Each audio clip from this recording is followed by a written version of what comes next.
बिस्मिल्लाहिर्रहमानिर्रहीम। अस्सलाम वालेकुम प्यारे दोस्तों, आज की इस वीडियो में आप सभी के लिए बाबरी मस्जिद के बारे में ऐसी ऐसी बातें बताने जा रहा हूं जो शायद आपने अभी तक नहीं सुना होगा। आइए वीडियो का आगाज करते हैं। इसी तरह की इस्लामिक घटनाओं और वाक्य से रूबरू होते रहने के लिए आज ही सब्सक्राइब करें हमारे चैनल इस्लाम हिस्ट्री को और साथ ही बेल आइकॉन को प्रेस करें।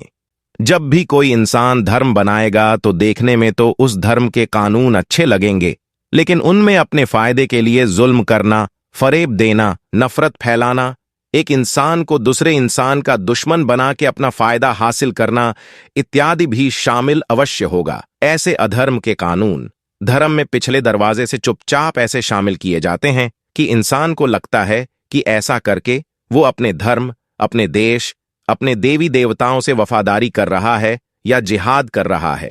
आज हम आपको बाबरी मस्जिद के हवाले से एक ऐसा वाकया सुनाने वाले हैं जिसे सुनकर हर एक मुसलमान खुशी से झूमने वाला है।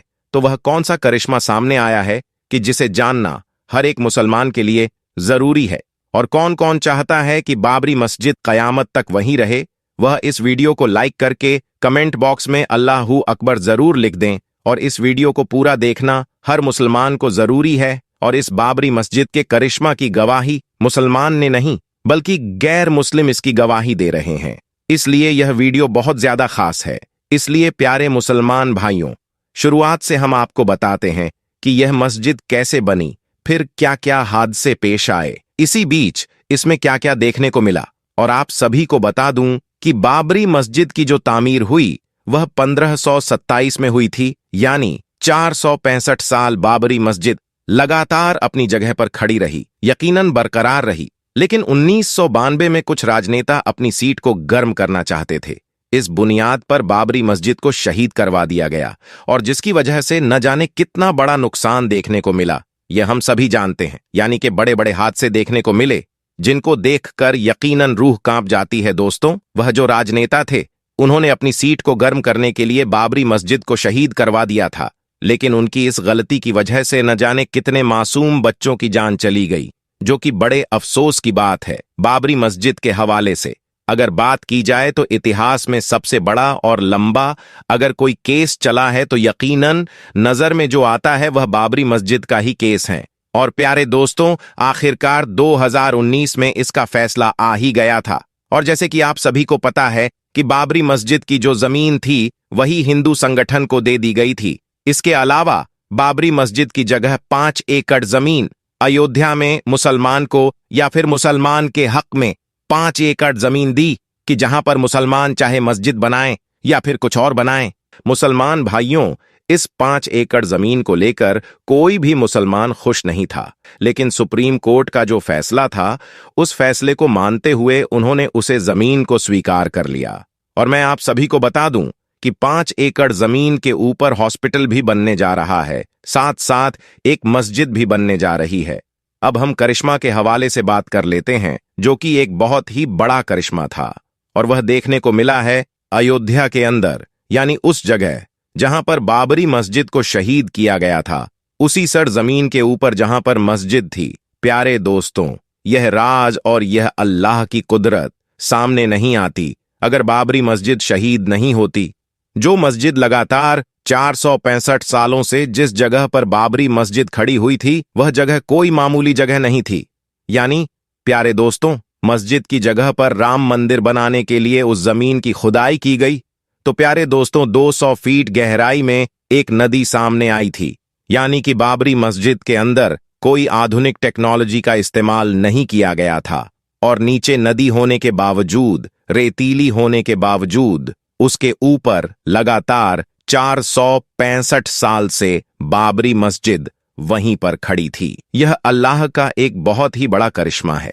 प्यारे दोस्तों, जब राम मंदिर के तामीर के लिए उस जमीन की खुदाई की गई ताकि ज्यादा जमीन के नीचे पिलर डाल सकें कि जिसकी वजह से राम मंदिर की जो बुनियाद हो वह मजबूत हो सके, जिसकी बुनियाद पर राम मंदिर सालों साल खड़ा रह सके।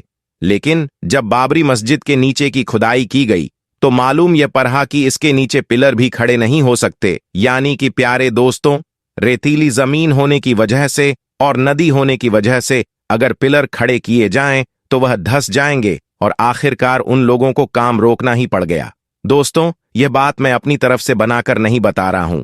हो सकता है बहुत से लोग ये कहेंगे कि आपने कुछ प्रूफ नहीं दिखाया, तो मैं आप सभी को प्रूफ के नाम पर एक स्क्रीनशॉट दिखा रहा हूं। और बाकायदा अगर आप चाहे तो इस न्यूज चैनल के ऊपर जाकर भी सुन सकते हैं। इसके अलावा बहुत सारी न्यूज चैनल के ऊपर भी चलाया गया है, जिसके अंदर साफ बताया गया है कि यह राम मंदिर का काम रुक चुका है, सिर्फ इस वजह से कि जहां पर बाबरी मस्जिद थी उस सर जमीन के नीचे नदी है, जिसकी वजह से पिलर खड़े नहीं हो पा रहे हैं। और प्यारे दोस्तों, यह बड़ी ही गंभीर समस्या आने के बाद वहां जितने भी लोग मौजूद थे, जितने इंजीनियर मौजूद थे, वह सभी के सभी दंग रह गए और वह यकीनन परेशान होकर रह गए कि जिसकी वजह से उन्हें कम तक रोकना पड़ गया था। और मेरे प्यारे दोस्तों, दुनिया भर से कई बड़े बड़े इंजीनियर आ रहे थे राम मंदिर की तामीर के लिए, लेकिन जब यह बड़ी परेशानी सामने आई तो यकीनन हर कोई परेशान था कि कैसे जमीन के नीचे प्लेट डाली जाए कि जिसकी वजह से राम मंदिर की जो बुनियाद है वह मजबूत हो सके। प्यारे दोस्तों, अल्लाह ताला कुरान पाक में इरशाद फरमाता है, इन्नल्लाह अल्लाह कुल्ली शाहीन कादिर, यानी कि अल्लाह ताला हर एक चीज पर कादिर है और वह जो करता है वह यकीनन बेहतर ही करता है। सोचने वाली बात तो यह है कि अगर बाबरी मस्जिद शहीद ना होती तो क्या यह बात मालूम पड़ सकती थी कि जमीन के अंदर नदी जारी है और बाबरी मस्जिद जिस जगह पर खड़ी है उसके नीचे नदी गुजर रही है। दोस्तों, ये कुदरत का एक बहुत ही बद्धा करिश्मा है कि नदी के ऊपर बाबरी मस्जिद जो थी वही 465 सालों तक बरकरार रही। अगर दोस्तों उसको शहीद न किया जाता तो न जाने कितने हजारों सालों तक वह वैसे ही रहती, लेकिन बहरहाल जो हुआ वह अच्छा नहीं हुआ। लेकिन प्यारे दोस्तों, हैरानी की बात तो यह है कि एक नदी के ऊपर लगातार 465 सालों से बाबरी मस्जिद वहां राज कर रही थी, लेकिन उसको कुछ नहीं हुआ। लेकिन जब इस जगह पर राम मंदिर बनाने के बाद आई तो बड़ी परेशानी सामने आ रही थी। अल्लाह जाने इसका क्या मतलब हो सकता था। लेकिन प्यारे दोस्तों, हैरानी की बात तो यह है कि एक नदी के ऊपर लगातार सालों से बाबरी मस्जिद वहां राज कर रही थी, लेकिन उसको कुछ नहीं हुआ। लेकिन जब इस जगह पर राम मंदिर बनाने की बात आई तो बड़ी परेशानी सामने आ रही थी। अल्लाह जाने इसका क्या मतलब हो सकता था। लेकिन जो खबर सामने आई थी, जो करिश्मा सामने आया था, वह मुझे लगा कि आपको जरूर बताना चाहिए।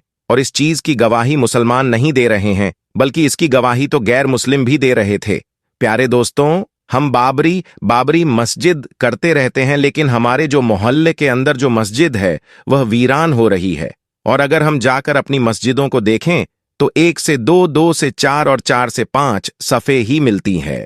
होना क्या चाहिए था कि नमाज तो हर मुसलमान पर फर्ज है, एक वक्त की भी नमाज माफ नहीं है, लेकिन इसके बावजूद जो हमारे मोहल्ले के अंदर जो मस्जिद होती है 5 टाइम वीरान रहती है, 1 या 2 सफ़े नजर आती हैं। प्यारे दोस्तों, जुम्मे के दिन जो पूरी मस्जिद भरी हुई नजर आती है और यहां तक के बाहर जो रास्ते होते हैं वह जाम नजर आते हैं। जो तादाद जुम्मे के दिन रहती है वही तादाद अगर रोजाना नमाज पढ़ने के लिए होती तो प्यारे दोस्तों बाबरी मस्जिद शहीद ना होती। क्योंकि दोस्तों बाबरी मस्जिद में जो आखिरी नमाज पढ़ी गई वह 1939 में पढ़ी गई थी और तब से लेकर 1992 तक कोई नमाज नहीं पढ़ी गई थी। फिलहाल दोस्तों आज की अपनी इस वीडियो को यहीं पर खत्म करते हैं। दोस्तों ये थी हमारी आज की वीडियो। उम्मीद है आपको पसंद आई होगी। अगर आपको आज की यह वीडियो पसंद आई है तो सबसे पहले इस वीडियो को दिल से लाइक करें, अपने दोस्तों के साथ इस वीडियो को ज्यादा से ज्यादा शेयर करें और इसी तरह की रोजाना की वीडियो देखने के लिए हमारे YouTube चैनल को जरूर सब्सक्राइब करें। चलिए दोस्तों मिलेंगे अगले वीडियो में, तब तक के लिए अल्लाह हाफिज।